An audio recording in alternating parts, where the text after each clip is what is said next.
international level. Fin janvier, début février, toujours. Very recently, in January. Classically,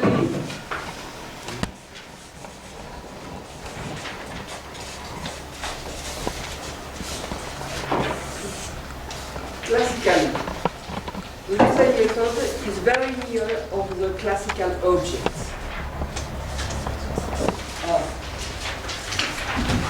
When we will design a chair, for example, we choose in the possibilities one model of chair, and we add a new property. Hein? On choisit choice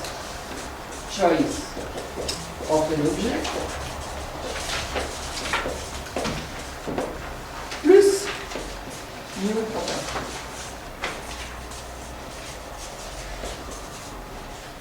It's classical. The name of this is regular design, and the scientific background is topology.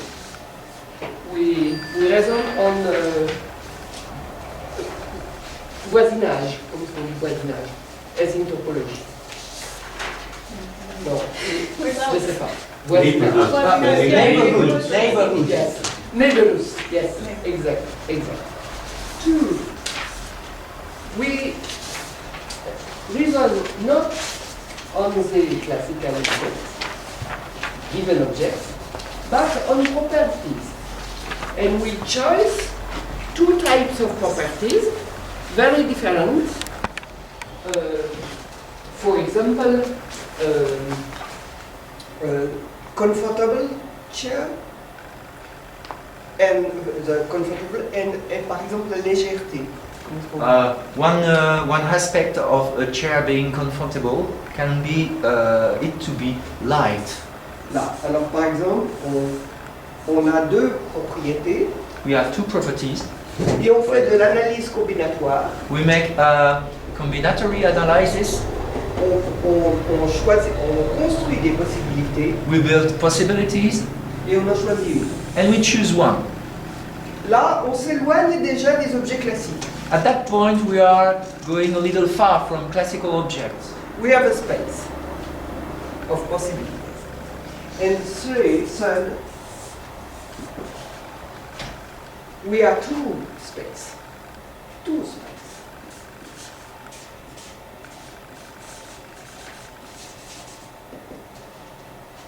One with concepts.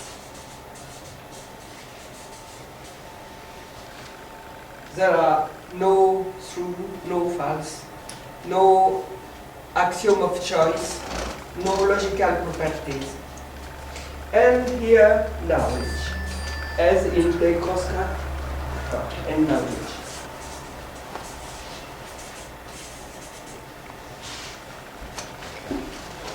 It is good to search impossible concepts. Desirable ones, but impossible. And so we can have this Island of knowledge, new for the concept. And so the idea of sound is very important. Concepts are analyzed by properties. We leave one property, we leave without one property. If possible, natural, very normal for this concept, and we rearrange the knowledge. So we invent new relation between concepts and knowledge. And so this model is not near classical objects. The method of design are un éloignement, comment est-ce qu'on dit un éloignement? An éloignement. It's to say we are going far from something. Distanciation. Distanciation. Voilà, of the classical objects. It's very important for new objects, particularly in technology. In École des Mines, if an industry has to comment est-ce qu'on dit? Tires. Tires with new properties. For car, tires. We choose not tires new, well known, plus another property. We do not couple different properties, but we search what is tires without the properties of caoutchouc. Oh. Caoutchouc. Okay. Caoutchouc. Rubber. Rubber. Well, without rubber. And so it is a rearrangement. We supplement by hypothesis knowledge on the properties of rubber, and we insert other knowledge. After the ties invented is certain properties of rubber, but it's not so. It's very simple, more simple than here, and with other disciplines as here. We will repair a metro with this. We take a metro, a classical metro, and we améliore. Here we can use the knowledge of de l'aéronautique, de toutes sortes, des sciences sociales, etc., de toutes sortes. On peut intégrer une quantité de connaissances. We integrate an amount of knowledge coming from science which are not linked to industrial or rubber. For example, social science inside the matrix of concepts here. Voilà. And the object here is not normal. The object here. The object here is possibly artist or scientific. Here is disciplinary. Voilà la différence pour l'exercice. Alors, où est-ce que c'est là? Now we are going to practice the exercise. Sur la droite ici, tu vas pouvoir le lire. Ah d'accord. La gauche. Ouais, Voilà. gauche, c'est ça. Voilà. Alors, je vous propose, si vous le voulez,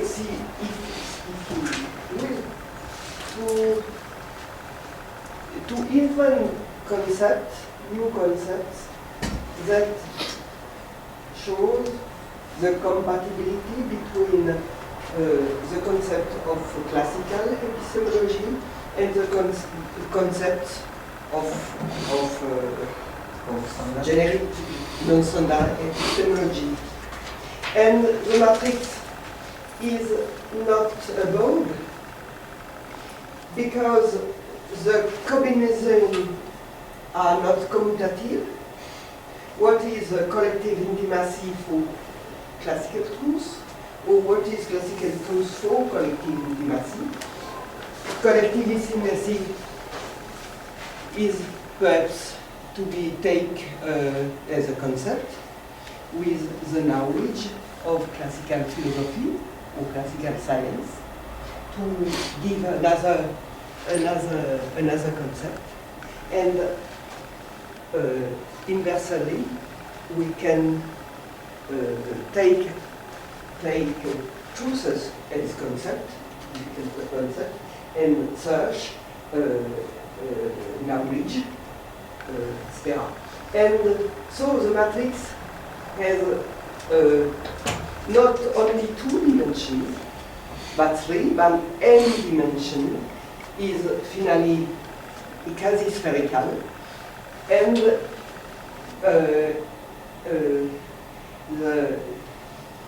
the concept here are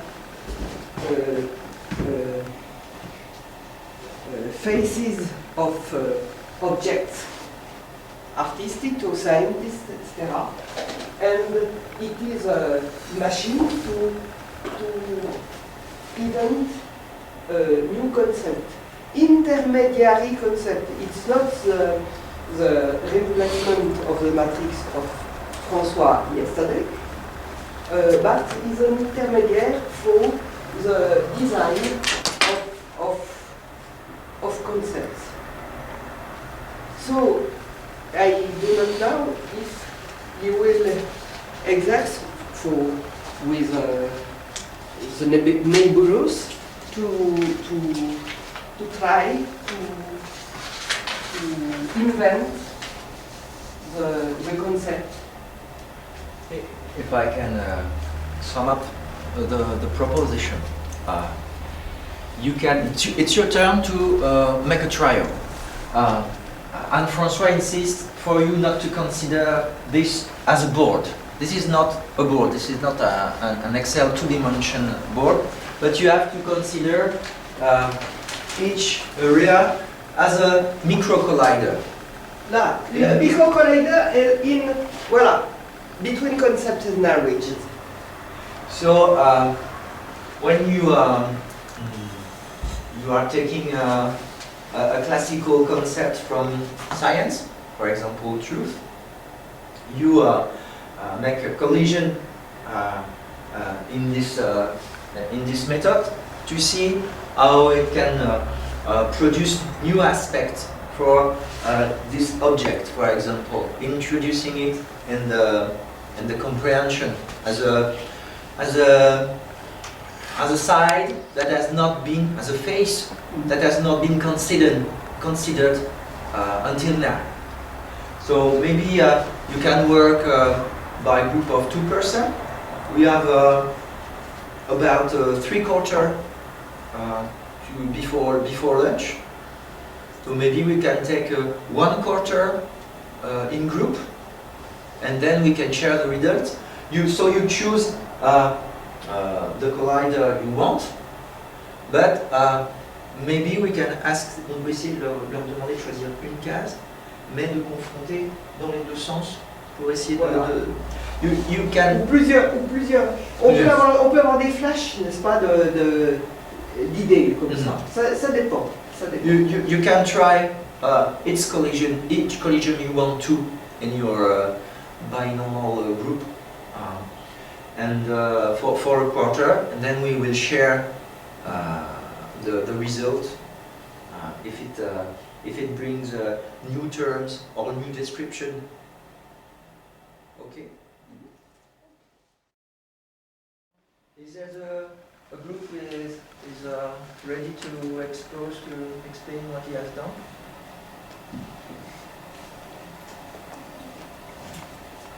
We can talk. Yes? Yeah. So first, can you tell us? Intention and hypothesis. Intention and Yes. hypothesis.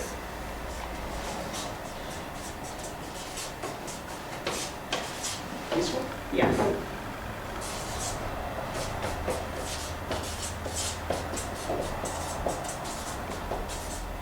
So, in what sense did you work? Intention being reconsidered as a new object with an hypothesis aspect, or the other term? How did you proceed? We kind of collide from the impact of one on the other to what we looked at, and then you were talking about intentionality inside the thesis. Do you want to maybe talk a little bit about that? I can talk about your thesis. Go ahead, I know. No, but when we talked about intention, you talked about judgment and justification. Do you want to talk a little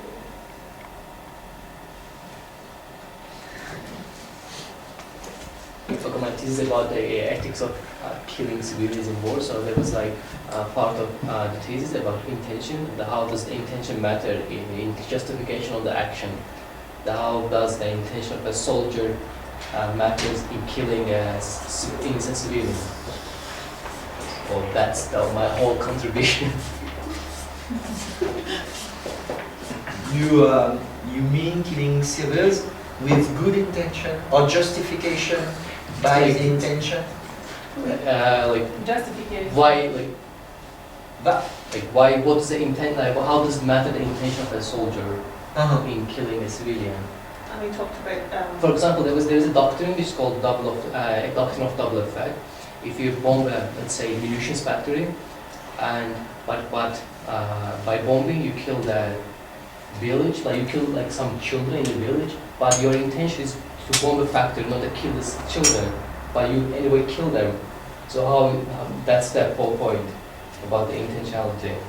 But it's in political science, in also in humanitarian law, it's permissible if you don't intend it.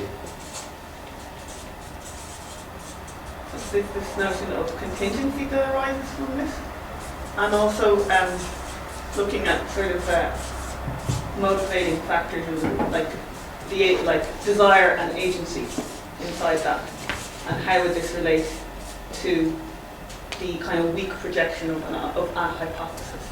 And one of the things that I thought might be an interesting thing to introduce is this idea from quantum physics of like a destructive interference of a wave, and the wave of desire kind of emanating from a certain level of intentionality, which is partial as in part of one thing, but also non-objective, like subjective, and the outcome, which is contingent. So this is kind of what we were looking at. It's not very clear yet, but the it's other very thing, compact. it's condensed, yeah. And looking at models of retro-causality, where the hypothesis is something that is anticipated but not known, and that happens in the future at the end of the experiment or at the end of the action.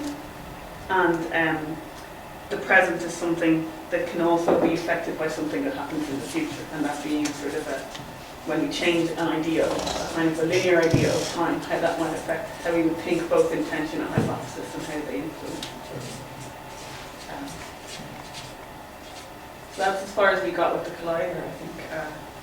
Do you want to add Would you agree to answer some questions from the group about what you have tried to do? Yeah, but we haven't achieved anything. So. Same here. But I guess it's like taking that model of a kind of, a different kind of reading of a temporal register of those two things is what we were looking at.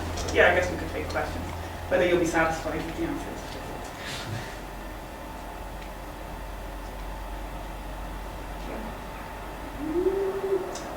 So, I have a question about clarifying what you guys did. Okay, so if I can help you?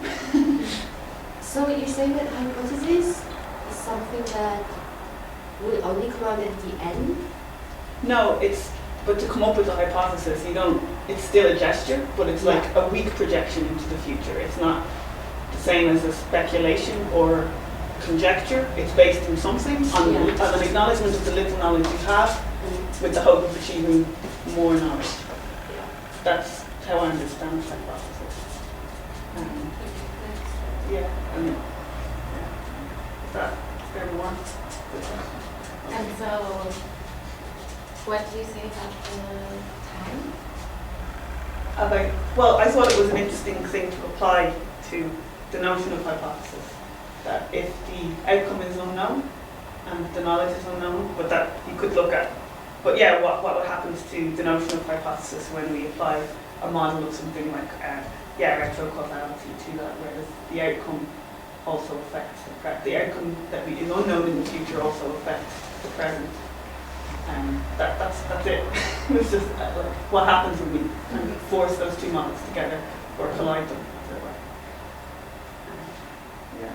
I have one question, but I may ask the same to all the groups, so I try first for you. Did you have, working on this, the perception to get an aleatory result from your colliding? Well, in terms of our methodology, you picked intention, and I kind of thought intention, okay, well, I like hypothesis, and so it was arbitrary or kind of subjective decision, and then we kind of started to decline our understandings of these things, and then I started to try and think of ways of colliding them and introducing models that might help us kind of create a sort of a friction between them, or kind of a collision that might not be easy, but certain things kind of emerged. It's very likely what we are preparing for the diagrammatic method you are proposing, a collective aleatory and part of unknown coming from the other of the colleague. That's interesting. We will see. We have a proposition to present from Alice for this afternoon and tomorrow workshop. So we can ask for another group. Maybe you want to? You speak. No, you speak. Why do I always speak? No, I refuse to speak. Okay, with collision between democracy and truth,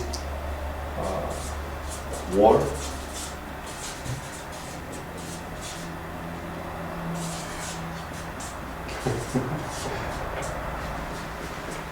So for you it brings what? The result of the collision? And there is another one, which is communication. There is a Communication. what is it? It's another result of the collision. Another result. Okay.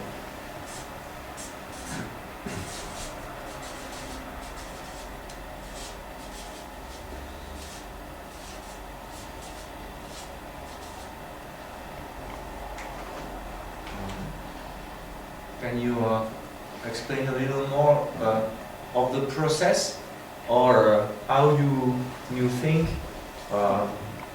this result affect the former concepts? I can speak about war because it was my idea, I guess, but it's just my first association about this collision. If you thought of that particular cell of intersecting the two was war, in the sense that there is always a kind of battleground for achieving a certain homeostasis of truth. An homeostasis of truth, Yeah. a state of equilibrium in truth. Yeah, so it's not like it's a pre-given state.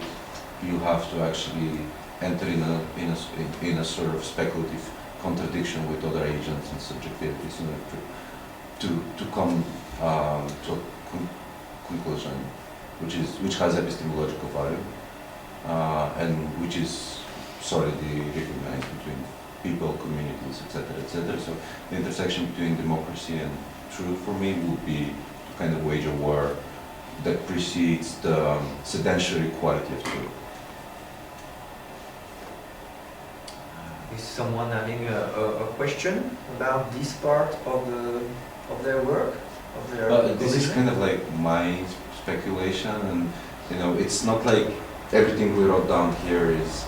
Do you really think telling us it is yours will avoid to answer No, questions? I'm just trying to avoid. I'm just trying to avoid imparting responsibility to everyone else. That's all. I have one question. It is really a typical conceptual question.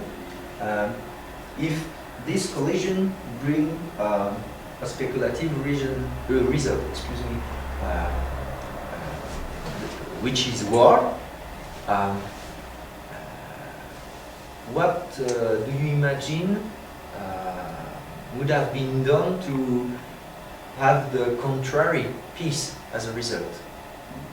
Is it a problem of democracy if we had taken aspect of hierarchy, we would have obtained peace, according to you?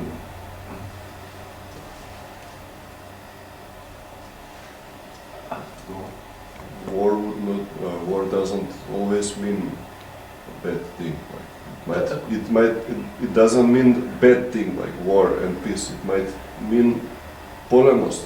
Like, Yes, I wasn't Heraclitus, telling you know. peace was a good one. I was War just, is the father of all, so it's probably the same thing. If everything is equally, in a democratic way, equal, so there is war of everything against anyone. Yeah, I mean, it just in the context of your question, I guess a democratic or even non-hierarchical kind of knowledge, to me, kind of Greek way, implies a preceding conflict. A preceding conflict of, basically different types of doxa, right? So, yeah, I guess I personally have a problem with starting from a point where there's this horizontal democracy of truth, maybe I'm too platonic in this way, and how can you explain now the result? Which is I just communication? think that communication is a way of is a way of providing truth in democracy. Just thinking. Okay, and it provides a tool in democracy from truth. Yes. Yes. Ça te va comment ça se passe? Tu veux préciser des choses par rapport Oui. Par rapport au fonctionnement, non, mais qu'est-ce que ça peut être si on reste dans le domaine scientifique ou de l'épistémologie? Qu'est-ce que peut être une intention? Regarding to staying in the epistemology field, how could we understand what is an intention in the epistemology field? That's the epistemology field. Excuse me.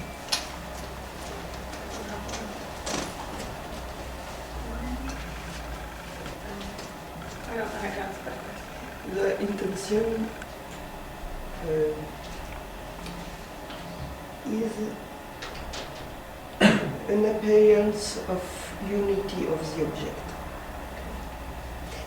I think to the film, for example, Avatar. Yeah. Avatar is a film qui a été pensé The film was thought en allant au laboratoire de la NASA. when going to a NSA laboratory. Sur sur les travaux sur Mars. And concerning work about Mars, the planet Mars. And le problème est d'envoyer des robots The problem was to send robots, qui sont des géologues. which are geologists, Et ces géologues sont des multiplications d'intentions des divers ingénieurs qui sont dans le laboratoire. those robotic geologists are the result of multiplication of intention coming from engineers and scientists in laboratories. They are a condensation of many intentions. Et dans ces intentions, évidemment, les scientifiques se transforment en avatars. Inside those intentions, scientists transform themselves into avatars. They have hypothesis, and they have a partial unity of the object. And it's very difficult. And it combines with problem of time, because the rotation of Mars is not the same as Earth. So a lot of physicists have 1, 2, 3 hours, but it's mythic because the correspondence is not the same. So in laboratory, physicists are avatars because ils s'endorment. They get asleep. Et on prend des photos, on voit des gens qui sont par terre parce que justement ils doivent s'adapter aux deux rotations. Oh, in laboratory, the scientists have the problem to get related to the movement of Mars, the specific calendar, and the specific night and day rhythm. So when you watch pictures of the work inside the laboratory, you see scientists sleeping during the daylight in Earth because it is night for the robot they are that is carrying their intention in the Martian time zones. Yeah. So, effectivement, les relations entre intention et hypothèse sont constamment comment dire, transformées. The relation between intention and hypothesis are constantly transformed. Alors, effectivement, des images, si on généralise à quelque chose qui n'est pas simplement scientifique, okay, évidemment, toutes les images peuvent être des images de guerre. Absolument. Oui. Hein, c'est une des interprétations possibles pour tous les collisionneurs. On peut toujours avoir des images de guerre, mais ça n'est qu'une interprétation possible.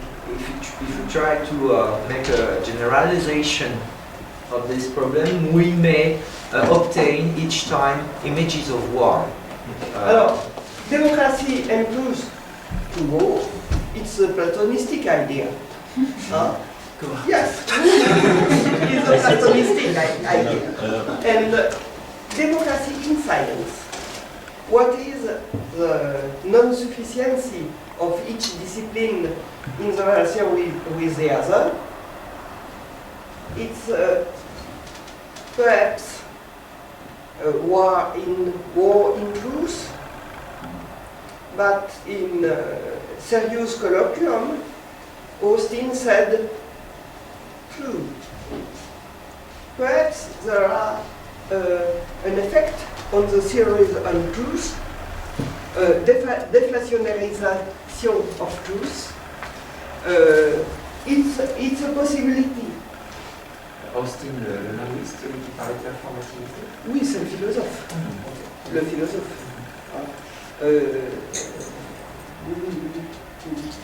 Okay.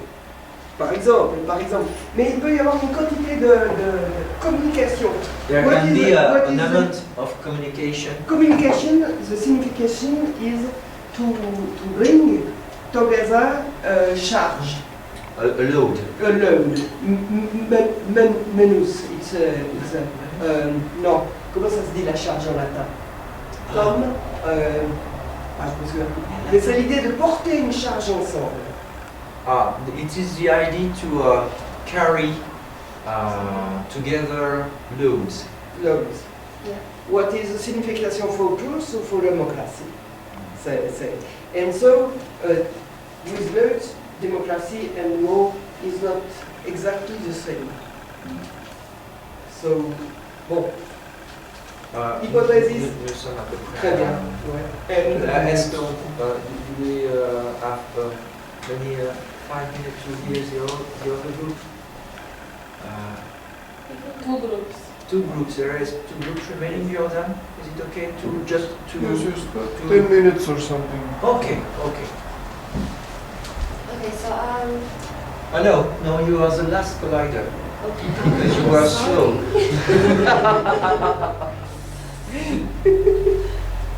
I'm listening to you. What were the two terms you tried to collide? Collective intimacy and thought experiment.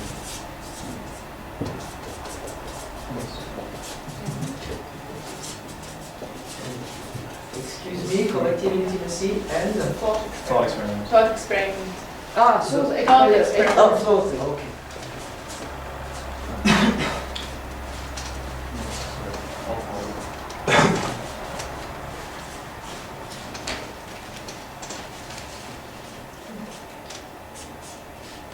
Okay. And we had a few results. Okay. Well, Few ideas. The first one was about creation of new national identities in ex-Soviet Union or ex-Yugoslavia. So like there's a collective intimacy and there's also a thought experiment, which means that there's intention. The other one result, it was more connected to the religion, and it's like creation of a new religious group based on the main knowledge and the experience, but different, like sect, something like that. could you repeat, please? The Your- experience of? Previous one, for example, in Christianity we have sects. Secta? Sects, yeah.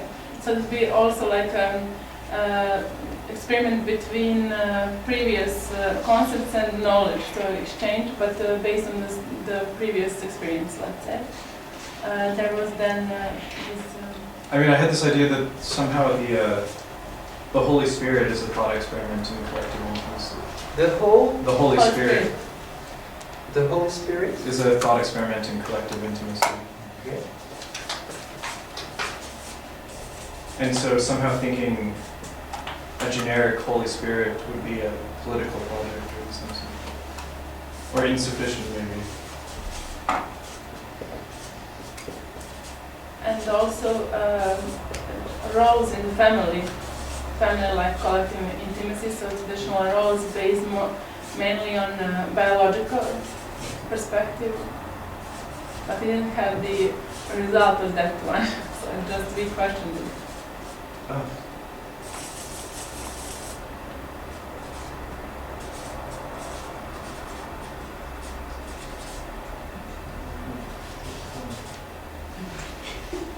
Okay. Yeah. This point is maybe quite interesting regarding to the theory of the Messiah. Yeah. L'idée que l'Esprit Saint puisse être considéré de manière générique comme une intimité collective et une expérience de pensée. En considérant l'Esprit Saint à partir de ces deux concepts.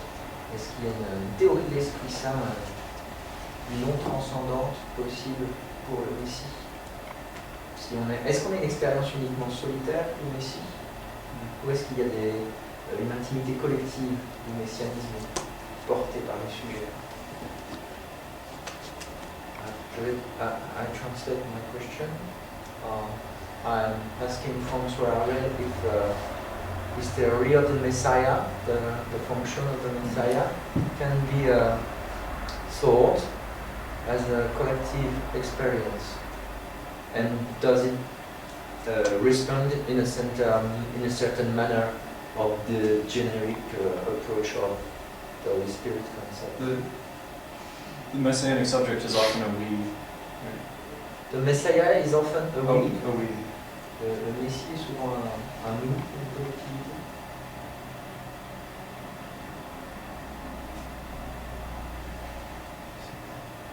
Et on a.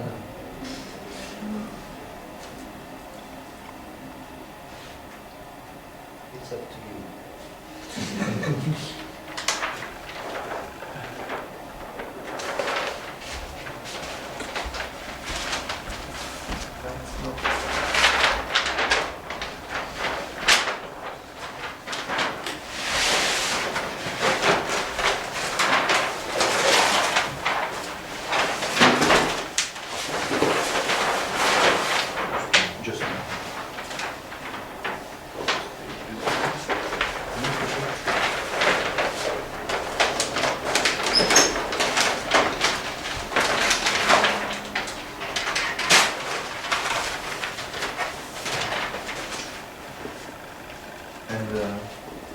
last one. Commander, are you ready? We collided the same thing that the other group, Okay. which is collective intimacy and co-experiment.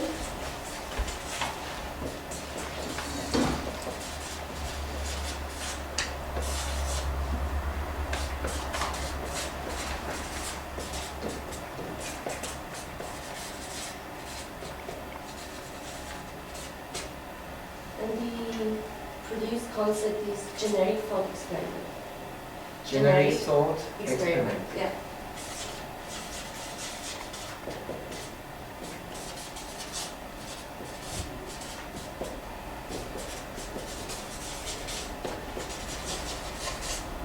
So we got there because collective intimacy, as we understand it, creates a generic space where it's not related to a specific discipline or a specific strand of philosophy.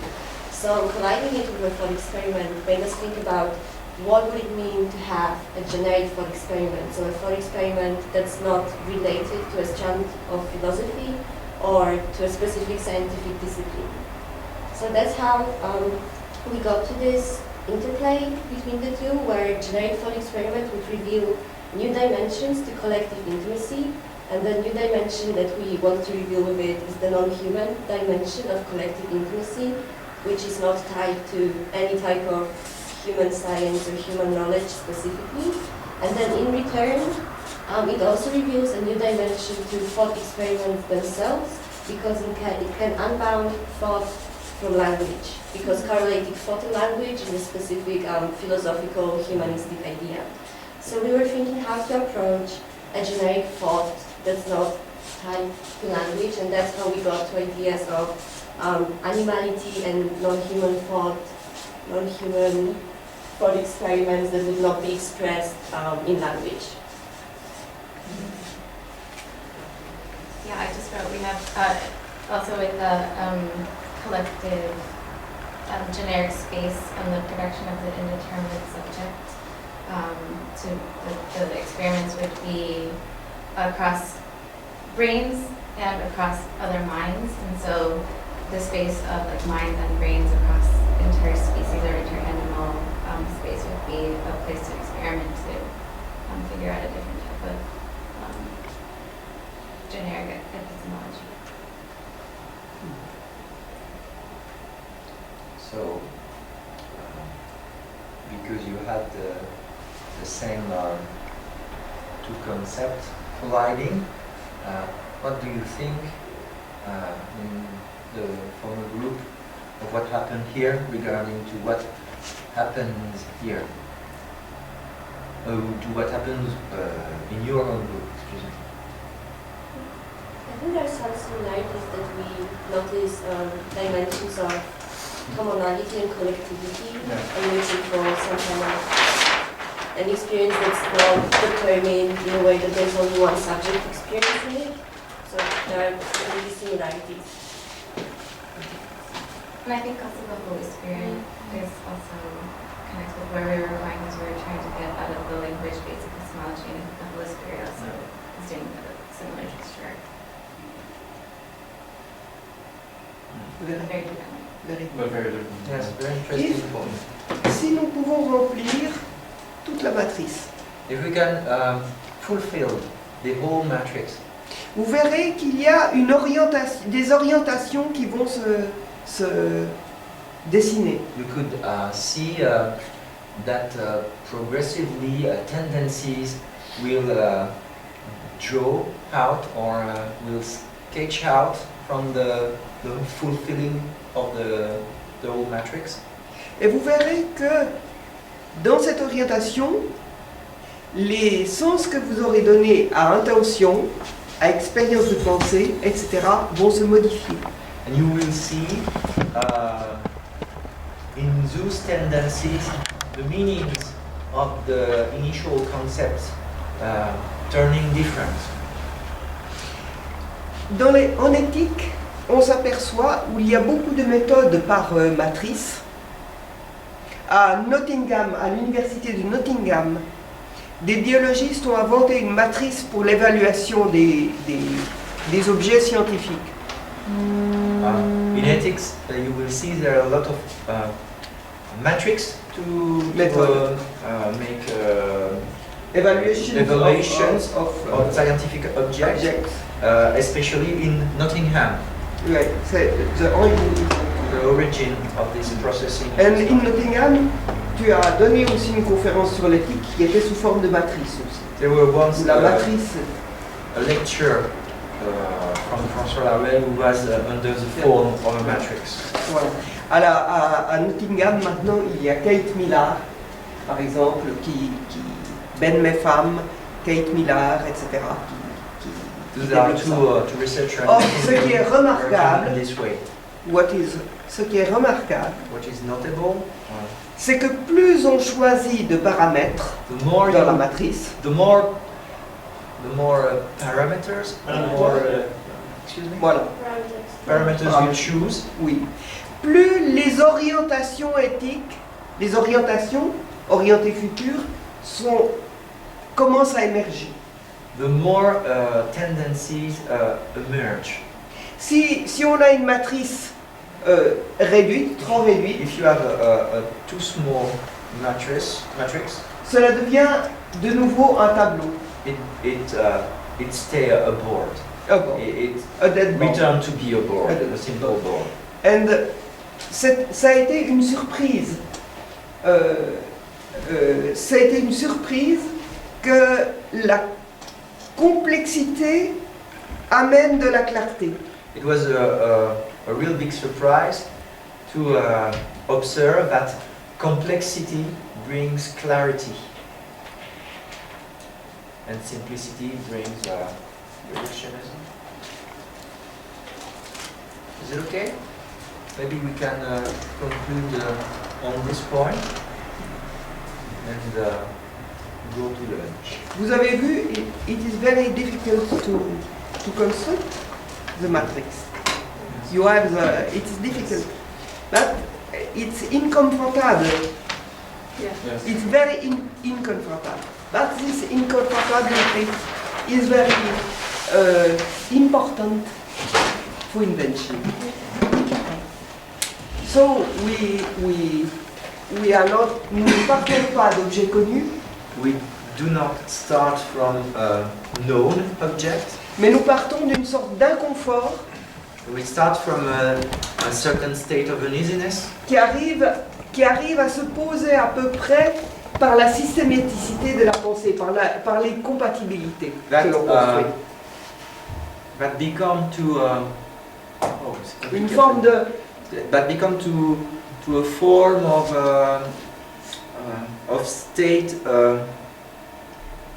of peace, state of peace brought by the complexity of thoughts and compatibility. and compatibility. You have to go from uneasiness. Not we have to. It appears to be like this. Uneasiness provides an invention that reveals compatibility of thought in another manner than working with a well-known object. When I talk of hyper-compatibility, the problem is so. When we modelize systems as climate, for example, we have in a day we have 20 talk with diverse modelization, with no relations, with no very different, no comparable. It's very difficult. And why it is possible to say after it is a climate change, and this climate change is the affair of humans. It's very difficult because the models, the different models, have support on hypotheses, and these hypotheses may to be contradictory. And we have no criteria to say this model is good or this model is bad. We have all the models together. And with different of goals, with different parameters, with contradictory hypotheses, and why it is possible to work with this. It is a problem of generic epistemology. Not only compatibility, but hyper-compatibility. So.